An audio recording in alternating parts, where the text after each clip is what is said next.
सर्व समाज बांधवांना विनंती आहे की आपण सर्वांनी शांततेचं सहकार्य करावं आणि या ठिकाणी बसून घ्यावं। प्रथमतः सर्वांतून या रस्ता रोको आंदोलनासाठी आलेल्या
ज्या विचारानं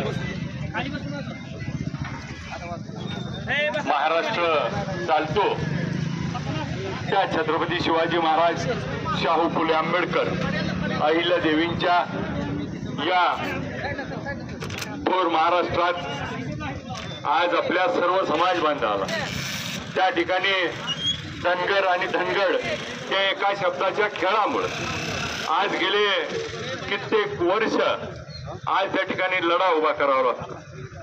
आज देशाच्या केंद्राच्या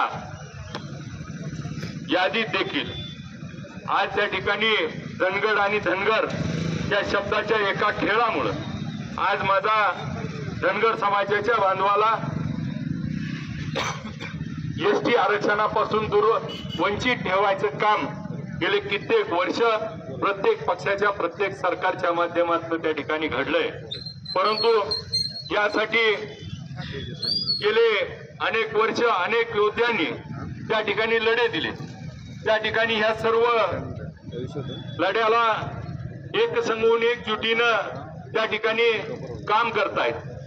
आज पंढरपूरमध्ये टिळक स्मारकमध्ये धनगर समाजाच्या या एसटी मध्ये आरक्षणाच्या अंमलबजावणीसाठी 6 महाराष्ट्रातनं आणि आपल्या पंढरपुरातले माऊली अर्णवळ आमचे सहकारी मित्र आज त्या ठिकाणी उपोषणाला बसलेत आणि यांच्या या आमरण उपोषणामुळे आज त्या ठिकाणी आपण सरकारला जाग यावी म्हणून रास्ता रोको त्या ठिकाणी आपण समाज बांधव करतात।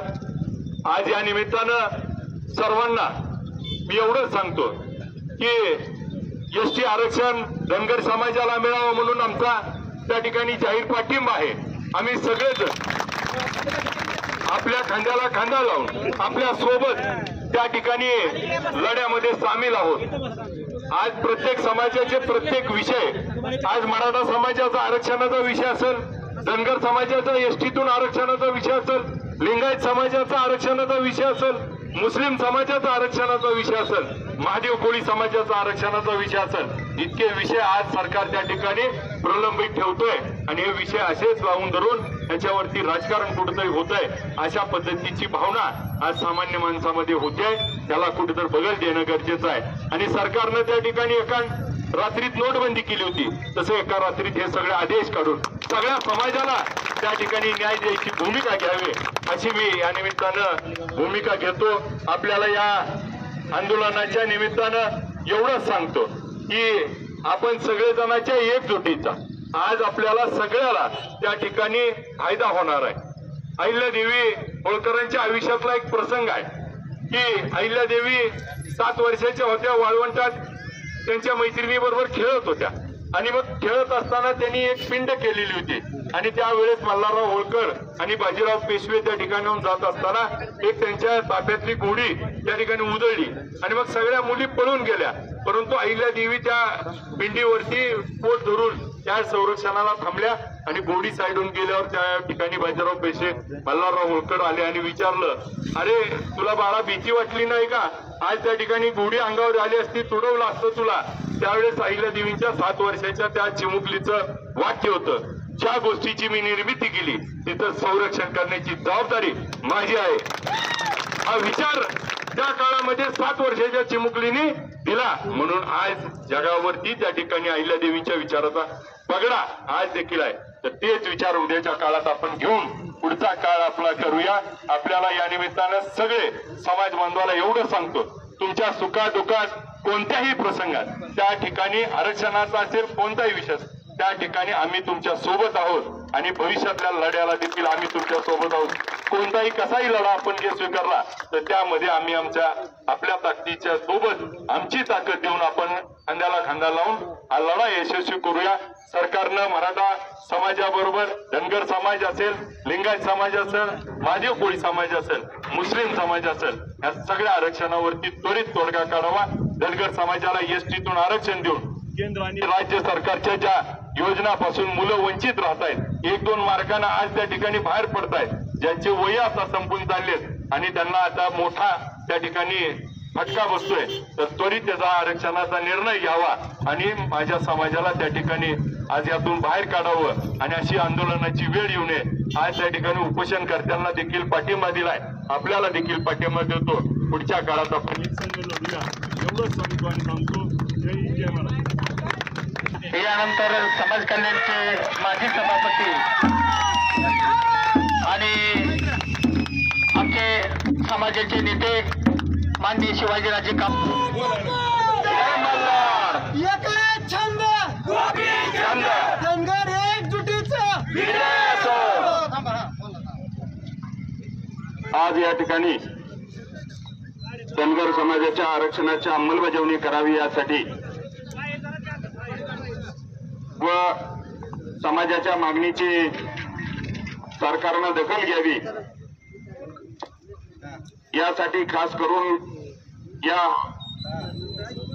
रस्ता रोको आंदोलनाला पाठिंबा देण्यासाठी उपस्थित असलेले विठ्ठल सहकारी कारखान्याचे चेअरमन आमचे सहकारी मित्र अभिदाबा पाटील या निमित्तानं गेले 15 दिवस पांडुरंगाच्या दरबारामध्ये धनगर समाजाच्या आरक्षणाची अंमलबजावणी करावी म्हणून आपल्या तालुक्यातील एक तरुण कार्यकर्ता माऊली अळणवळ व त्यांचे सर्व 6 सहकारी आपल्या जीवाची बाजी लावून आपल्या प्राणाची पर्वा न करता समाजाच्या आरक्षणाच्या मोठ्या प्रश्नाच्या संदर्भात सरकारला जाग यावी यासाठी गेले 15 दिवस त्या ठिकाणी प्राणांतिक उपोषण करतायत.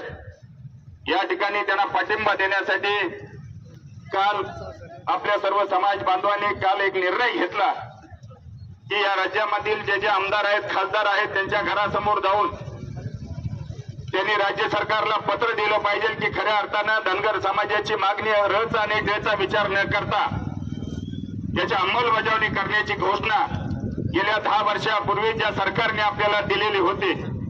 पांडुरंगाच्या दरबारामधून बारामतीपर्यंत पायी पैदल यात्रा त्या ठिकाणी काढली. 16 दिवस त्या ठिकाणी माझ्या सर्व समाज बांधवांनी एकत्रितपणे येऊन त्या ठिकाणी फार मोठं उपोषण केलं आणि जवळजवळ 5 लाख समुदायाच्या साक्षीनं त्या ठिकाणी त्यावेळेच्या सरकारने जे आता राज्याचे उपमुख्यमंत्री आहेत देवेंद्र फडणवीस त्यांनी सांगितले की कॅबिनेटच्या पहिल्याच मीटिंगमध्ये धनगर समाजाच्या आरक्षणाची अंमलबजावणी केली जाईल हा विश्वास त्या ठिकाणी दिला आणि हा माझा भोळा बाबडा समाज त्या आश्वासनाचे त्या ठिकाणी सरकारच्या पाठिंबा मागेला आणि 10 वर्ष झालं सातत्याने नुसतं गाजर दाखवायचं काम या सरकारने केलं.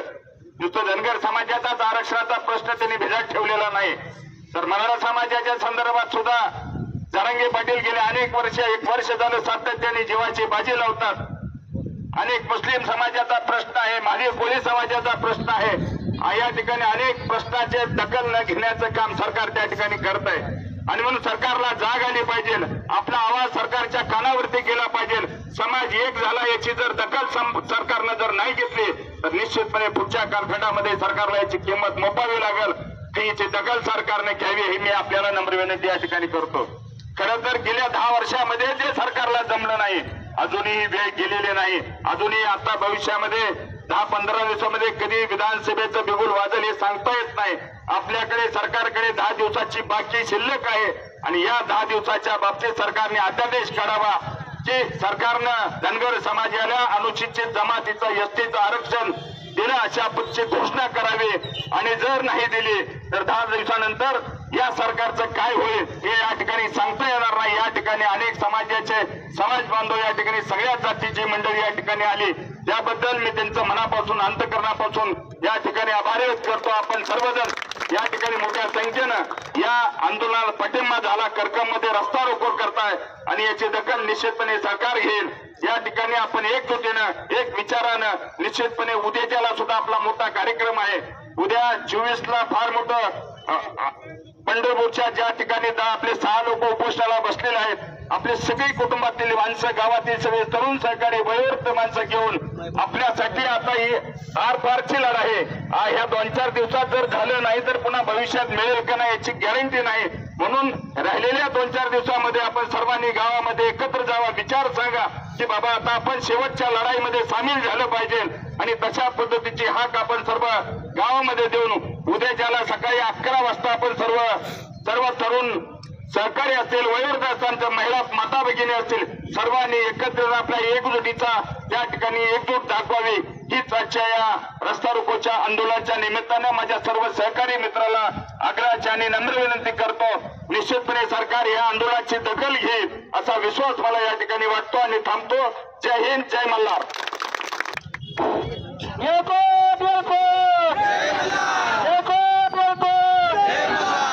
सर्व बहुजन महापुरुषांना विनम्र अभिवादन करून प्रथमतः या ठिकाणी उपस्थित सर्व समाज बांधवांचं मी स्वागत करतो. बंधूंनो, आज या ठिकाणी विविध संघटनेच्या वतीनं आपल्याला पाठिंबा दिलेला आहे, त्यांचंही आभार मानतो. मला एक सांगायचं आहे की बांधवांनो, लक्षपूर्वक ऐका, मागून हा विषय मिटत नाही, मागून हा विषय मिटत नाही आणि फक्त गप्पा मारण्याच्या गप्पा सुरू आहेत. आणि हा बांधव जर रस्त्यावर उतरलेला असेल तर बाबासाहेबांचे भीमसैनिक सुद्धा आज आपण मल्हार मित्रांनो इथे रस्ता रोको या कारणाकरता केलेला आहे की आपले मल्हार बांधव उपोषणासाठी पंढरपूर येथे बसलेले आहेत आणि याच्या समानार्थ आपण कुठेतरी या समाजाचं काहीतरी देणं लागतं किंवा या समाजासाठी काहीतरी करावं लागतं म्हणून किंवा आपली ताकद दाखवावी लागते. याकरता आपण या रस्ता रोकोमध्ये आपण सगळे सामील झालेला आहे. आपला इतिहास जर बघितला गेला मित्रांनो, काय आवाजी दिवसा एक बोलणार आहे आणि रात्री एक बोलणार आहे त्याच्यामुळं समाज बांधवांना एकच विनंती आहे. आता इथून नाना हरवून गेलेत पण यांच्या शतरंज तर आपण कुठवर उचलायचे त्या आपण सर्वांनी संघटित होऊन आणि या समाजासाठी काहीतरी करणे लागतो. आता जर सध्याचं आपण चित्र बघितलं तर आपल्याला सध्या जाणवतंय की आपलं अस्तित्व काय. एक फक्त गोपीचंद पडळकर आमदार म्हणून महाराष्ट्राच्या विधानसभेत आहेत तर अख्खं मंत्रिमंडळ तो थांबवतोय आणि बैठकावर बैठका लावून आपलं काम करून घेतोय. यातून आपण एकच गोष्ट घ्यायचंय की या प्रस्थापित लोकांनी आता थोडक्यात सांगायचं म्हणलं तर पोलीस डिपार्टमेंटमध्ये 80 ते 95 पवार साहेबांच्या काळात तुम्ही बघितलं तर आपला समाजातला शिंगल एखादा माणूस दिसत होता पोलीस डिपार्टमेंट मध्ये. ही काय आज चालत आलेली गोष्ट नाही, ही प्रस्थापित लोकांनी आपल्या समाजाला दाबण्यासाठी ही पूर्वी पार यांची चाल आहे आणि ही काय आजचा नाही. सरकार निर्माण केला, बोलायचं सरकारवर आणि कुणाला आरक्षण मागतात, कोण काय चाललंय या महाराष्ट्राचा जर बारीक विचार केला कुणाला देण्याविषयी कुणाला घेण्याविषयी आपला समाजाचा आम्ही कधी विरोधी नव्हता नाहीये. जरंगे पाटील साहेबांनी चालवलेलं आरक्षण हे एकच आहे. मराठा समाजातील लोकांनी देखील जे गरीब वंचित आहेत त्यांना देखील न्याय मिळालाच पाहिजे. पण ह्याच्या आडून जे महाराष्ट्रामध्ये काय चाललेलं आहे ते आपण सत्यपतीला बघतच आहे. त्यातून मित्रांनो आपण एकच बघायचं आहे की आपला प्रतिनिधी जर विधानसभेत, राज्यसभेत आणि लोकसभेत गेला तरच आपण कुठेतरी आपलं अस्तित्व राहू शकतोय. आता तुम्ही म्हणताल की थोडं जातीवादी बोलायला लागलाय का, पण हे नाही, आपल्याला सवय नाही तोंडावर बोलायची कधी, कारण आपण जे बोलतो ते तोंडावर बोलतो. आपल्याला किती बोलायचं रात्री एक करायची ही सवय नाही, ती रक्तातून आहे आणि या धनगर समाजानं नेहमी देण्याचा विचार केलेला आहे. आज आम्ही जरी पदे मिळवले असले कारखान्याचे किंवा काय बरोबर आम्ही स्वतः टाकली, तुम्हाला माहित आहे कारखान गटामध्ये स्वतः टाकली आम्ही काम करतो म्हणून आम्ही कुठल्या पदाला भागीदार झालोय.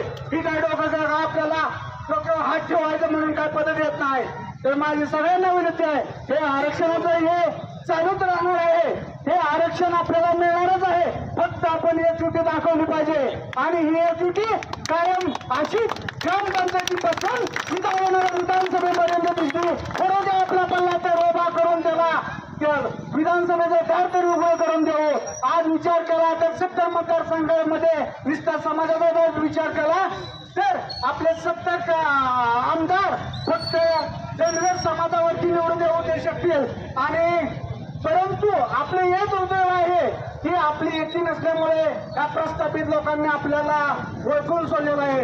तरी माझी या निमित्तानं एकच विनंती आहे की आता इथून पुढे आपण देखील आपलं बाहेर शिका. आता तुम्ही म्हणसाल इथे काय माझा इतरही मित्र बरोबर आहे की हा माणूस कधी जातीवादी बोलत नाही, पण बोलला कसा. पण काय झालंय मित्रांनो, ही वेळ आणली आणि वेळ जर बाहेर सारायची असेल तर तुम्ही मी एकत्र येऊन त्या गोष्टीचा आपण पाठपुरावा केला पाहिजे. आणि हे प्रस्थापित लोक इकडे पळतोय तिकडे पळतोय, त्यांचं त्यांच्याच सतरंगी उचला आपल्याला लागलेले. तर येणाऱ्या निवडणुकीमध्ये कसं काय असं ना, परंतु आपलाच उमेदवार करू. आता नाना गेलेत नाही तर नानाला बोललो असतो.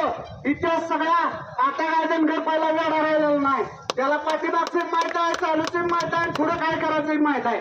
तर माझ्या सगळ्यांना विनंती आहे, येणाऱ्या काळामध्ये आपण आपली ताकद लावली तरच आपलं अस्तित्व टिकेल. आता महाराष्ट्राचं चालवलं असेल तुम्ही बघितलं, उभ्या आयुष्यात आपल्याला कधी विधान परिषदेचं किंवा राज्य बळकोट्यात दिलेलं मला दाखवा.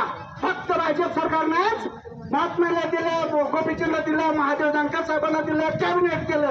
उभ्या आयुष्यात इतर पक्षांना मी काय कुठल्या पक्षाचा नाही, परंतु म्हणतो तुम्ही म्हणता मी भाजपचं बोलतो म्हणून भाजपचं तर चुकूनच नाही. तरी पण सांगतो की पिलावर ही कुठं तर आता धनगराची पोरं जागी व्हायला लागेल. ह्याला यांचं अस्तित्व जर निर्माण झालं तर यांची जी आताची दुकानदारी चालू आहे कधीही बंदी भरू शकते. तर या निमित्तानं आपण आता मी थोडं जरा जास्त पाहुणे कोण बोललो त्यावेळेस त्याबद्दल माफी असावी. पण कधी कधी होतं जाणवतं, पण आम्ही बी असं आहे की आम्ही जिथं असतो तिथं ताटच मान असते.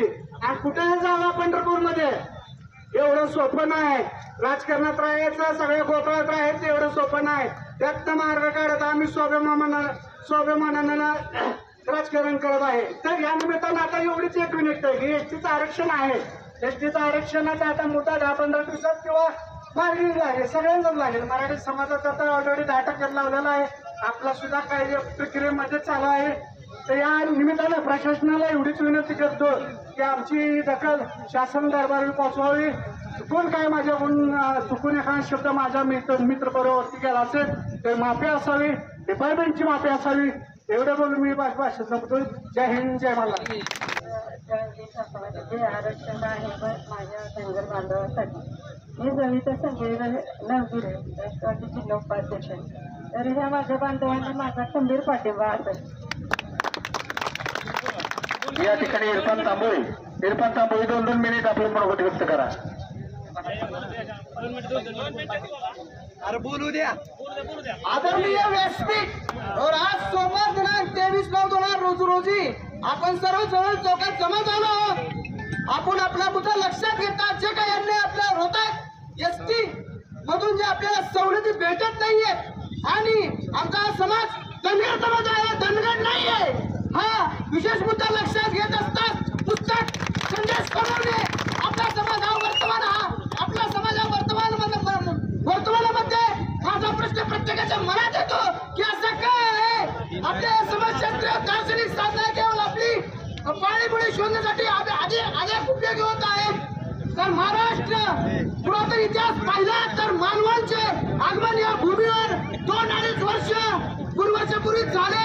सर्व महाराष्ट्र टोळ्या धीर झाला नाही, परंतु चष्माला पाण्यात ही बनला मात्र त्यांची भटकांची ती यापैकी थांबली. व तसेच शेळी मेंढी गाई म्हशी कोंबड्यासमोर पक्ष्यांची सुरुवात झाली. महाराष्ट्रामध्ये पावसाचा भाग होता. हा तसा पावसाळ्याच्या दृष्टीने सुपीक प्रदेश वगळता शेळी मेंढ्यांचे पालन आणि मोठ्या प्रमाणात यश भेटू लागला. मोठ्या प्रमाणात आपल्याला यश भेटू लागला. जवळपास 20 वर्ष मनुष्य हा पशुपालन होता. किती 20 वर्ष महाराष्ट्रात रेणुका महालक्ष्मी यल्लमा यांच्या पुरातन काळात निर्मिती केली गेली. व तसेच पुढे शेतीचा शोध लागला गेला. सरासरी पण 15,000 वर्षापूर्वी शेती प्राथमिक स्तरावरची होती. पशुपालन मानव हा तर निपटकत राहिला, कारण त्यांचे पर्यावरणावर अधिक विशेष प्रेम होते. पर्यावरण राहिला. पावसाळ्यात एकाच ठिकाणी पीक येत असलेले व तसेच पुढं पावसाळ्यामध्ये एकामागे एक पीक येत असलेले व नद्या बांधारे विहिरी ओलांडून जे काही पीक येत असलेले त्याच्यातून निर्मिती झाली रबरी पिकांची. रबरी पिके घेऊ लागले. महाराष्ट्राचा विरार राजा हा गोपालगाव होता व 7 वाले धनगर होते. महाराष्ट्रामध्ये अनेक रत्नांचा आहे. धनगर हा गोपाळकरांचा सत्य होता. मुझे पशुधन ही सर्वश्रेष्ठ धन है. मुझे पशुधन ही सर्वश्रेष्ठ धन है. और एका शब्दाचा प्राधान्य असा होतो तर धनगर समाजाचा म्हणजे धनगर शब्दांचा अर्थ होतो धनांचे आधार. तर IMP म्हणजे खंड. मला एक गोष्ट लक्षात येत नाहीये, मला अजूनही काय समजलेलं नाहीये. ज्यावेळेस मी पुस्तक सोनवणे वाचले आणि त्या पुस्तक सोनवल्यानंतर 156 मध्ये राजा जो होऊन गेला त्याच्या जागी जो काही खंड शब्द लिहिला होता, त्याच्या जागी खंड हा शब्द आलेला होता. खंडाच्या जागी खंड हा शब्द येतो आणि ज्या वेळेस खंड येतो तर त्यावेळेस ॲफिडेव्हिट किंवा कालगोटी अटेस्टेड झाला असेल, कालगोटी अटेस्टेड झाला असेल असे वाटते. तर तसाच आमचाही धनगर समाज धनगर आहे, धनगर नाहीये. हे आम्ही इथून पुढे आमच्या समाजात सांगत राहणार आहे. जर आमचा विद्यार्थी शिकून उद्या MA झाला, प्रोफेसर एक्झाम द्यायला गेला, ST मधून त्याला सवलती नाही भेटला, तो क्वालिफाईड झाला की नॉट क्वालिफाईड झाला तर त्याचं शिक्षण वंचित आहे किंवा व्यर्थ करेल. हे आम्हाला जागृत होणे खूप गरजेचं आहे, एकदम गरजेचं आहे खूप. आणि तिथून पुढचं जो मला बोलायचं होतं मी 5 मिनिटं बोलून मी जर जास्त बोलत राहिलो तर वेळेची खूपच कमतरता आहे. टाइम इज नो वेट सर्वस, वक्त किसी का गुलाम नाही. तो मल्लरत्न हरवला म्हणून हरी बनला राजा. मल्लरत्न हरवला म्हणून हरी बनला राजा, राजा बनला शिंदोरीचा खंडराया म्हणून बनला.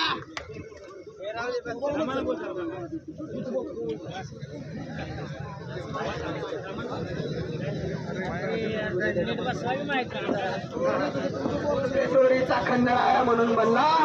मुझे व्यावसायिक शिक्षण के लिए प्रेरित किया जाना चाहिए. व तसे धनगर समाजाचे हे भाग हरपले.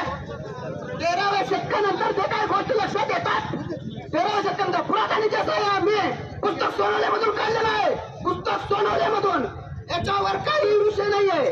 खंडाच्या जागी खंड होतं तर तुम्ही या शब्दाचा सम्राट अशोक सम्राट सांगतात, राजे सांगतात.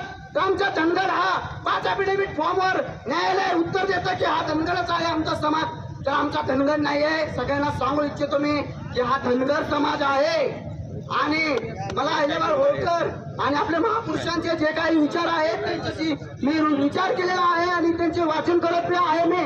आणि भारतीय संविधानाचं तर भारतीय संविधान प्रभाव आंबेडकरांनी भारतीय संविधानाचं राज्यघटनेत सांगितलं होतं 243 कलम नंबर मध्ये महानगरपालिका आणि 244 मध्ये आणि क मध्ये अनुसूचित जाती आणि अनुसूचित क्षेत्र याचा मतलब हा विषय आहे. मी जास्त काही वेळ घेतच नाहीये आणि मी एवढं बोलून माझ्याकडून काही चुकी झाली माफी झाली तर पोलीस डिपार्टमेंट आहे सगळ्यांना माफी मागतो. आपण एवढंच बोलतो, मी इथं थांबतो.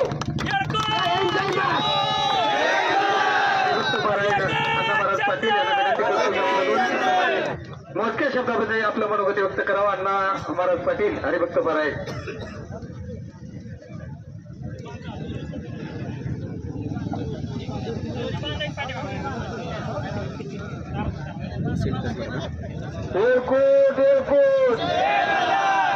या ठिकाणी सर्व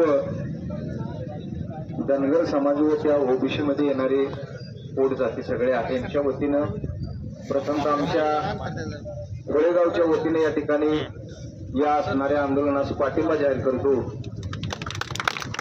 आता माझ्या अभ्यासाप्रमाणे धनगर ग्रंथ माझ्या बरेच वाचण्यात आले, पण धनगड हा शब्द ग्रंथात कुठेही आढळून आलेला नाही. काय अपभ्रंश या शासनाच्या डोक्यात फूल घुसले काय मला कळेना. कश्यप ऋषीला 13 बायका त्याच्यात धनगरी सुद्धा होती. त्या कुळीतला आपण कश्यप कुळीतलं, तरी सुद्धा हिने धनगर कुठून आणला काय. आता भाषेमध्ये बदल आहे, प्रांतामध्ये बदल आहे, बोलण्यात जर अपभ्रंश भाषेचा होऊन जर त्या 2 जाती जर झाल्या असल्या तरी त्या दुरुस्त महाराष्ट्रामध्ये या ठिकाणी महाराष्ट्र सरकारनं कराव्या. या ठिकाणी जर असं आपण बोलल्याशिवाय पाठीमागं लागल्याशिवाय मुलानं रडल्याशिवाय आई पाजणार नाही हे शास्त्र आहे. नुसतं तोंडाकडे पूर्ण बघत राहिलं तर त्याला भूकच लागली नाही असा त्यांचा भ्रम होतो आईचा. त्यामुळे आता एवढी रडायची वेळ मराठा समाजाला रडवलं, आपल्याला सुद्धा रडायची वेळ आली. आमरण उपोषण चालू आहे अनेक ठिकाणी. आता आपल्या शांततेमध्ये आंदोलन चालू आहेत. मी काल परभणीकडून आलोय, तिकडून सुद्धा सगळा समाज खवळलाय, सगळी एक होत आहे. तर याच्यामध्ये सगळ्यांना एक विनंती आहे, आंदोलन करत असताना कोणालाही इजा होऊ नये, कुठलाही त्या ठिकाणी गैरप्रकार होऊ नये. आणि बोलता बोलता कुणी नेता असू द्या, सामान्य माणूस असू द्या, त्याच्यावर कुणी टीका टिप्पणी करू नका. याचा एक पुन्हा वेगळा मार्ग निघत असतो. आपलं एकच ध्येय आरक्षण एसटी, याच्याकडे सगळ्यांनी या ध्येयाकडे लक्ष द्या. कुणी कोणावर टीका टिप्पणी करू नये. जय हिंद, जय महाराष्ट्र. आज आपण करकम चौकामध्ये धनगर आरक्षण, धनगरांना एसटीचं आरक्षण मिळावं यासाठी आपले समाज बांधव 14 दिवस झाले पंढरपूरमध्ये आमरण उपोषण करत आहे. त्यांच्या पाठिंब्यासाठी आज कोरोणे, उंबरे, कानापुरी, जळवली, सांगली, बादलकोट या आसपास करकांच्या आसपासच्या गावातील सर्व गावकऱ्यांच्या वतीनं व धनगर समाजाच्या वतीनं हे रस्ता रोकोचं आंदोलन चालू आहे. ते शांततेत चालू आहे. हे समाजानं एसटी आरक्षणासाठी सर्वांनी बरोबर जाऊन समाजाचं प्रबोधन करावं. हे समाजानं उद्या 24 तारखेला जो पंढरपूरला होणारा कार्यक्रम आहे त्यासाठी बहुसंख्येनं उपस्थित राहावं अशी विनंती करतो. हे माझे 2 शब्द विषय म्हणला. या ठिकाणी चर्चेच्या हक्काला प्रथम शब्दात सर्व करकम आणि करकम परिसरातील आलेल्या सर्व समाज बांधवांचं प्रथमतः करकम नगरीमध्ये आपण आंदोलनाला पाठिंबा दिल्याबद्दल धन्यवाद व्यक्त करतो. गेल्या 10 दिवसापासून, गेल्या 10-12 दिवसापासून आपले समाज बांधव जीवाची आहुती देऊन उपोषणाला पंढरपूर या ठिकाणी बसलेले आहेत. आज आपला समाज आणखी जागृत नाही, कारण समाजाच्या एकीसाठी, हक्कासाठी आपल्या जीवाचं प्राणपणाला लावून उपोषणाला बसले. आपलं हे कर्तव्य नुसती मतं देऊन लोकांना मोठं करण्यापेक्षा त्यांना त्यांची जागा दाखवण्याची वेळ आलेली आहे. धनगर समाजाला आणि धनगर या 2 व्यक्ती अनेक दिवसापासून फक्त आपल्याला अंमलबजावणी करायची आहे. असतानाच आपला समाज एसटीमध्ये शासनाला लय काही काम करायचं नाही. आणि ते करण्यासाठी आपलं कर्तव्य नुसती पत्र देऊन पाठिंब्याची चालणार नाही. आमदार खासदारांनी आपण त्यांना मतं देऊन त्यांना खुर्च्या दिल्यात, त्यांच्या घरासमोर जाऊन आपण आंदोलन केले पाहिजेत आणि सांगितलं पाहिजे की माझा समाज बांधव तिथे उपाशी बसलाय, तू इथं गाडीत आणि बंगल्यात एसी मध्ये बसलाय काय, माझ्या समाजासाठी काहीतरी केलं पाहिजे. हे प्रत्येक समाज बांधवांना अंमलात आणावं. आणि उद्याच्या 24 तारखेला आपण सर्व समाज बांधवांनी जास्तीत जास्त संख्येनं उपस्थित राहायचं आणि या झोपलेल्या राजकारत्याला जागा करून आपलं आरक्षण हक्काचं आहे, ते कोणाच्या बापाचं नाही. एसटी मध्ये आपण आहोत, इथून पुढे सुद्धा राहणार आहोत. यासाठी फक्त अंमलबजावणी करण्यासाठी एकत्रित या. समाजानं आपलं तन मन लावून आपल्या माणसांना पाठिंबा देण्यासाठी आपण बहुसंख्येनं 24 तारखेला पंढरपूरला विनंती करतो. धन्यवाद.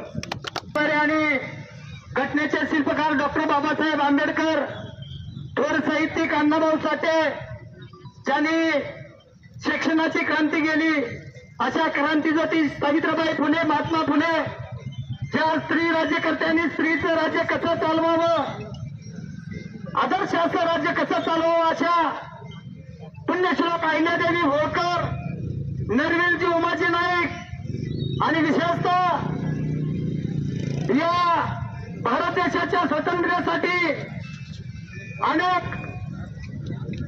थोरवीरांनी आपला प्राण दिला. अशा सर्व थोरवीरांना माझा मानाचा जय मल्हार.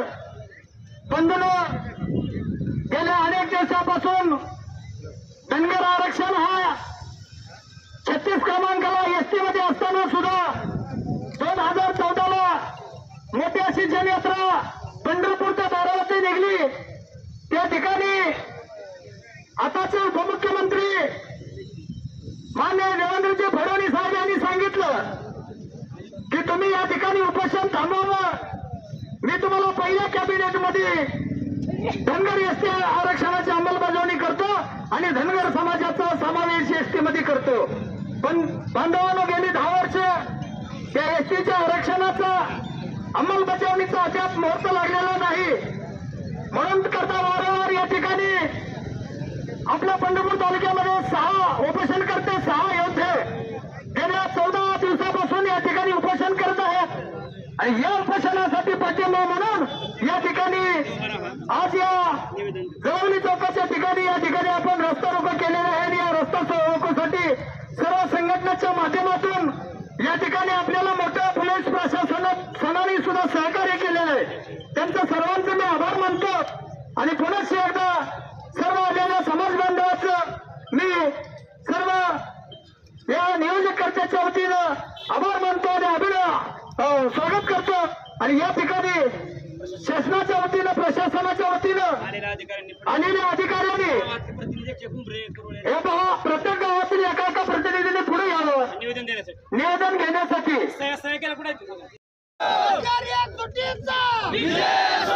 धनगर एसटी आरक्षणाची अंमलबजावणी आरक्षणाची अंमलबजावणी जय मल्हार.